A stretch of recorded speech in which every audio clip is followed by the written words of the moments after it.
Greetings all. Welcome to Aquarian Diary. I'm your host, John Irving. It is January 10th, 2024. The bulk of this was recorded on January 8th. You know, this period we're going through is just so intense and disturbing and alarming. And I can't stop thinking about it because there's aspects of what we're experiencing right now collectively that are just so dark. Having said that, I have done several episodes talking about Pluto transiting 29 degrees of Capricorn, this anaretic degree, which is where we are now. And I even did ones that were kind of intuitive, where I talked about how we would be going through this challenging period and that it would be hard for us to kind of maintain perspective. Pluto will begin its second transit in recent history of Aquarius on January 20th. That's only 10 days from now. So hopefully that brings about the kind of breath of fresh air that we probably really need. And as usual, I'll put links in the episode description to those other episodes as well. Some of them I published quite a while ago. Here in the Northern Hemisphere, of course, we're in kind of the darkest days of winter, so that kind of adds to this heaviness of energy as well. And I've found lately that my energy can fluctuate a lot. Like one day I feel great, and the next day I don't feel great at all. And I'm tired and, just feel like I have no mojo, But what I really wanted to talk about here today was how this period of time we've gone through, especially in the last 8 or 9 years or so, has been really shocking in the sense that we're seeing the darkest aspects of humanity, and it can be quite agonizing, as I just described. And one of the fundamental components of this, I think, is how there seems to be no appreciation of the value of truth itself. And being someone who's older, I can actually attest, at least in my own experience, that things have been very different in recent history than they were when I was growing up. To put this in perspective, think about it this way.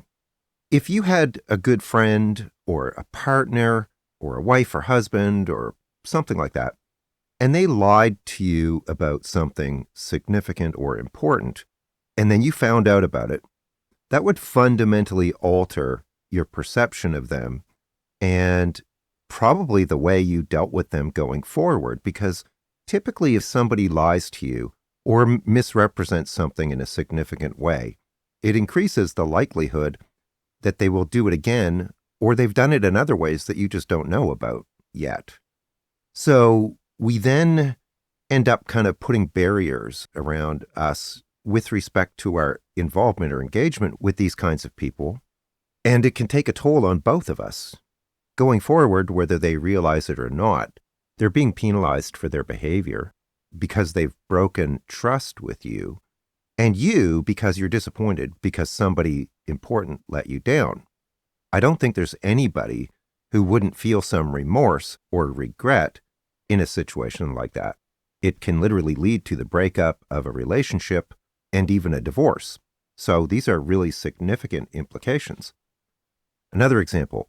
Somebody that you hire or pay for some services or goods performs poorly, you're much less likely to go back there or to refer other people to them because, again, they've broken your trust and they've let you down. These are just fundamental examples of human interaction. It makes perfect sense. If somebody lies or cheats or steals, it marks them. But what we've seen happen on a broader scale in recent years is that lying, cheating, and stealing on a large scale has been normalized to become much more socially acceptable, or at least more commonplace than it used to be. And again, based on my age, I can say that with a high degree of certainty. It's not a bias of mine. I think most people would agree with that assessment. And this has really profound implications because what we have seen is that this can result in really significant harm or adverse effects on millions, if not billions, of people, because we don't have the same kinds of checks and balances around what's socially acceptable that we used to. So if you're like me, you've been wondering, why is this? What is going on? What is in the air that has allowed this to reach these new levels? We have degrees of hypocrisy, especially, for example, with the religious right, that seem to be completely off the charts. And if you're somebody who places a high value on truth and integrity and honor, this can be really unsettling and disturbing. This kind of behavior has really profound implications. We have massive numbers of people, for example, in the United States, that believe flat-out falsehoods and conspiracy theories that are totally detached from the facts and objective reality. And nonetheless, they are convinced that what they believe is true. And there's not a lot of hope to change their opinion. And the widespread use of disinformation and misinformation has caused a lot of people to lose faith in institutions and the media because so much of it is complete BS. And they know this. That is not to say that there aren't many credible and trustworthy news organizations and reporters and journalists out there. There are, but they operate in a polluted and toxic ecosystem of misinformation. So the broad public perception of that whole industry is tainted by the conditions of the overall environment, which, like I said, is completely polluted.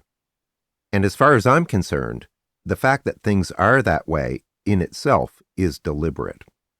Because if you want to promote or push forward policies or a policy agenda that average people, just based on common sense, would reject, and that experts and qualified people reject, in other words, reality opposes you, then what do? You attempt to undermine reality itself. You discredit the media. You discredit the experts. You discredit the institutions. And you do this subversively and intentionally. And we have tons of evidence that that's exactly what happens. On the environmental front, Professor Naomi Oreskes wrote a really important book called Merchants of Doubt. In it, she describes how the tobacco industry came up with a public relations playbook that ended up keeping tobacco more readily available and without all the health warnings and so forth. For years and years and years, they managed to stall legislation which would have negatively affected their profits through all kinds of propaganda, misinformation, disinformation, and deceit. She then makes an extremely compelling case that the fossil fuel industry adopted the same playbook to prevent or limit regulations on the use of fossil fuels, which are necessary to combat the global environmental crisis. And again, the tactics and the playbook are all about deceit, sowing doubt and confusion in the minds of the public, subversively undermining experts, expertise, and institutions, primarily scientists and scientific research. And they literally spent hundreds of millions of dollars to accomplish this, and regrettably, they have been phenomenally successful. I would take that a step further and say those same techniques that the fossil fuel industry used have been deployed in the political sphere, resulting in the kinds of consequences most of us are dealing with on a daily basis. My whole point about this is that vested interests have deliberately undermined our faith and trust in institutions, from the media to politics to science, higher education, and academia, and of course the government, who might regulate them, and so on, as a means of sowing doubt and confusion and polarization, which then allows them to get away with things that they otherwise wouldn't be able to because you can't achieve consensus on any topic anymore. And then this culture of lying and deceit, aided by prominent news networks, who benefit financially from being aligned with these special interest groups, basically are responsible for this state of societal chaos that we are in the midst of right now. And I can't emphasize enough how dangerous and significant this is.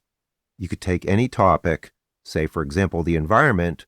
We have done hardly anything about this, even though we've known for decades that it was urgent. Think about the implications and costs of that inaction. Think about the polarization and gridlock in the United States of America, the most powerful country in the world. It could be any topic like healthcare.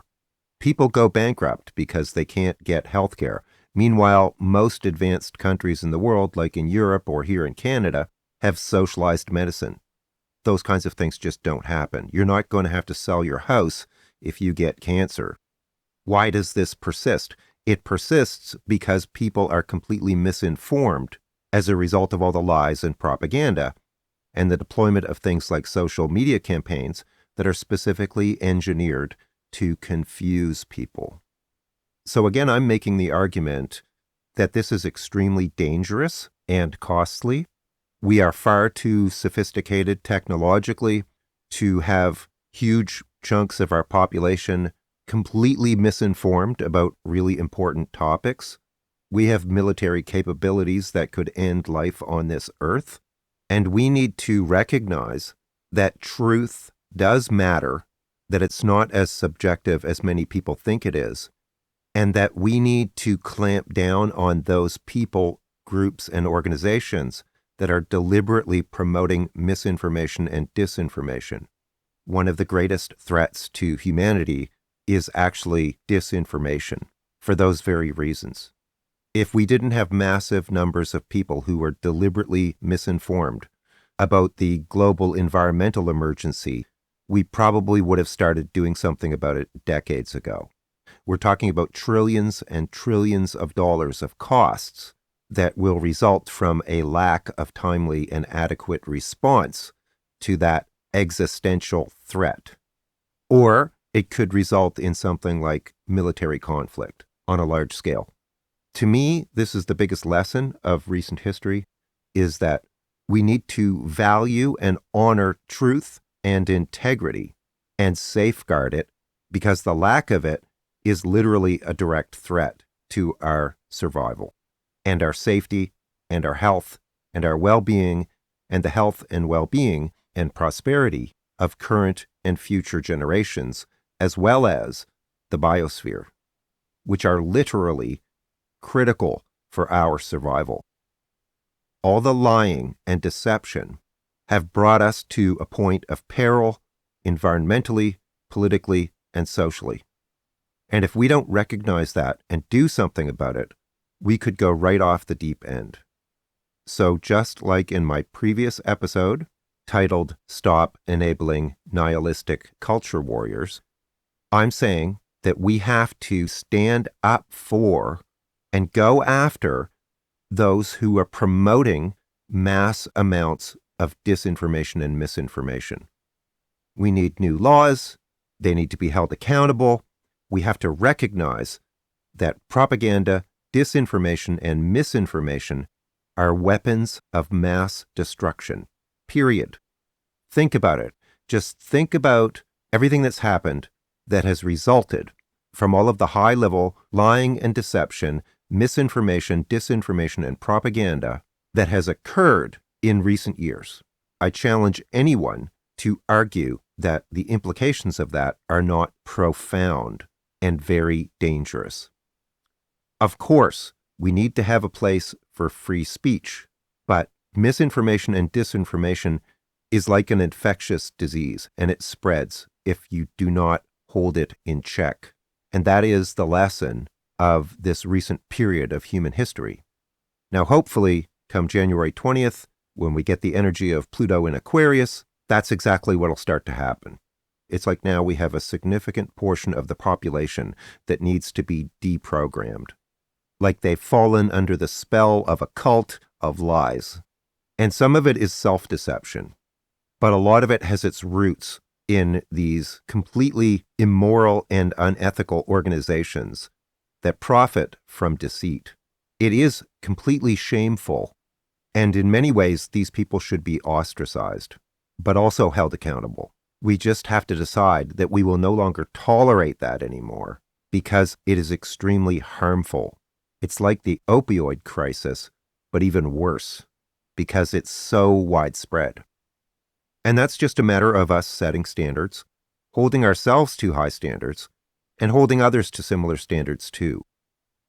Going back to the beginning, if somebody that you trusted broke your trust by deceiving you about something important, there's a consequence for that. To them, you're going to feel bad, you're going to feel hurt, but they're going to actually suffer more because they're going to lose opportunities, or your friendship, or your relationship, or whatever the case may be. Extrapolating from that to the bigger picture, it should be the same process.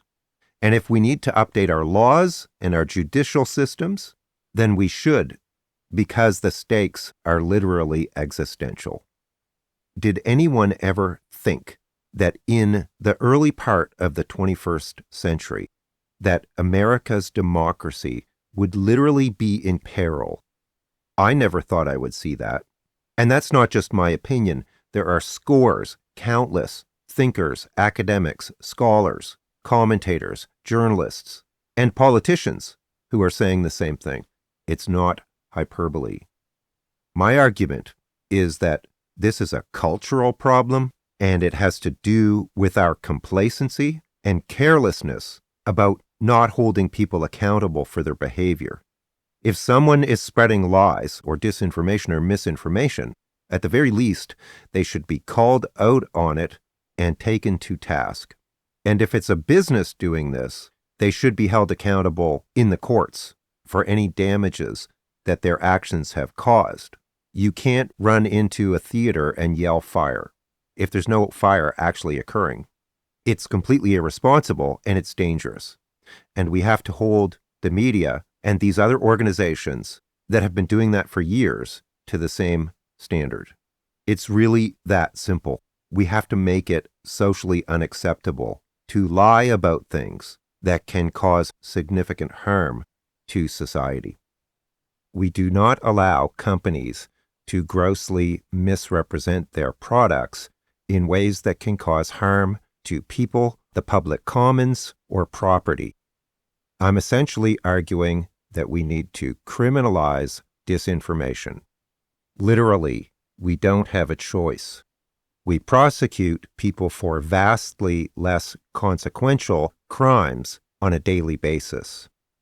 We need to protect ourselves and society from ruthless and unscrupulous criminals, as well as their accomplices and enablers.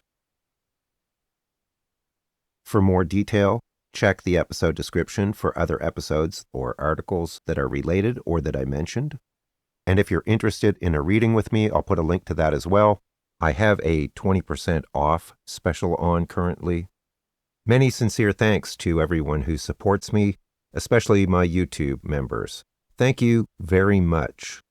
Take care, all the best, and I'll talk to you again soon. Bye for now.